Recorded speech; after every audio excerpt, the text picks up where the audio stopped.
বাংলাদেশের গত ৫৫ বছরের ইতিহাস দেখি আমরা বারবার প্রতারিত হয়েছি। আমাদের যারা নেতা ছিল, আমরা যাদেরকে এমপি বানিয়েছি, মন্ত্রী বানিয়েছি, তারা আমাদের সাথে প্রতারিত করেছে। তো এই জুলাই বিপ্লবের মাধ্যমে আজকে আমাদের একটা ঐতিহাসিক সুযোগ এসেছে। এবার নেতৃত্ব বাছাই করতে ভুল করলে চলবে না। গত ১৬ বছর যে ফেসিবাদী শাসন ব্যবস্থা ছিল, সেই ফেসিবাদী আমলে বাংলাদেশের শাসন ব্যবস্থা, বাংলাদেশের রাজনৈতিক সংস্কৃতিকে ভেঙে দেওয়া হয়েছে। এর মধ্যেও ইনসাফের প্রতিনিধিরা তারা সবসময় এদেশের মাটি ও মানুষের সাথে ছিল, এদেশের মাটি ও মানুষের অবৈধ কথাগুলো বলেছে। জুলাই বিপ্লব পরবর্তী ১.৫ বছর জুড়ে ইনসাফের প্রতিনিধিরা তারা দেখিয়েছে কিভাবে মানুষের জন্য কথা বলতে হয়, কিভাবে কাজ করতে হয়, কিভাবে জুলাইকে ধারণ করতে হয়, কিভাবে জুলাইয়ের শহীদদের আকাঙ্ক্ষাকে ধারণ করতে হয়।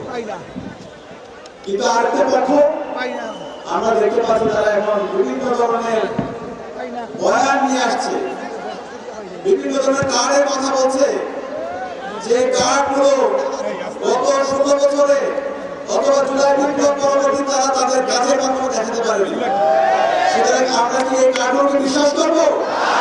ওরা আমরা বিশ্বাস করবো আমাদের সেই মানবিক নেতাকে, ডাক্তার শফিকুর রহমান, যিনি দীর্ঘ ফেসিবাদ বিরোধী আন্দোলনে সবসময় দেশের মানুষের সাথে ছিল। যখন সিলেটে বন্যা হয়েছে, যখন বাংলাদেশে কোনো দুর্যোগ হয়েছে, ডাক্তার শফিকুর রহমান এদেশের মানুষের জনতার কাছে নেমে এসেছে। এই ধরনের আমাদের মানবিক নেতা দরকার, যারা তাদের কাজের মাধ্যমে করে দেখিয়েছে।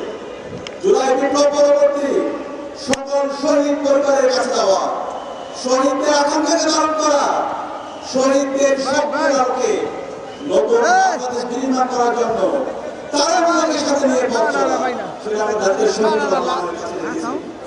আমাদের সেই ধরনের আমরা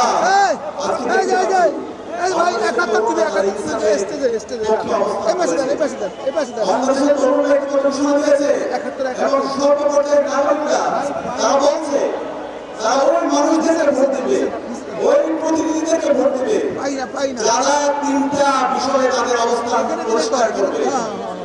এর মধ্যে ১ নম্বর হচ্ছে যারা জুলাই বিপ্লবকে ধারণ করে এবং যারা সংস্কারের কাজে যারা সহযোগিতা করে, তাদেরকে বাংলাদেশের জুলাই বিপ্লব পরবর্তী তরুণ প্রজন্ম এবং সর্বপর্যায়ের নাগরিকরা তাদেরকে ভোট দেবে।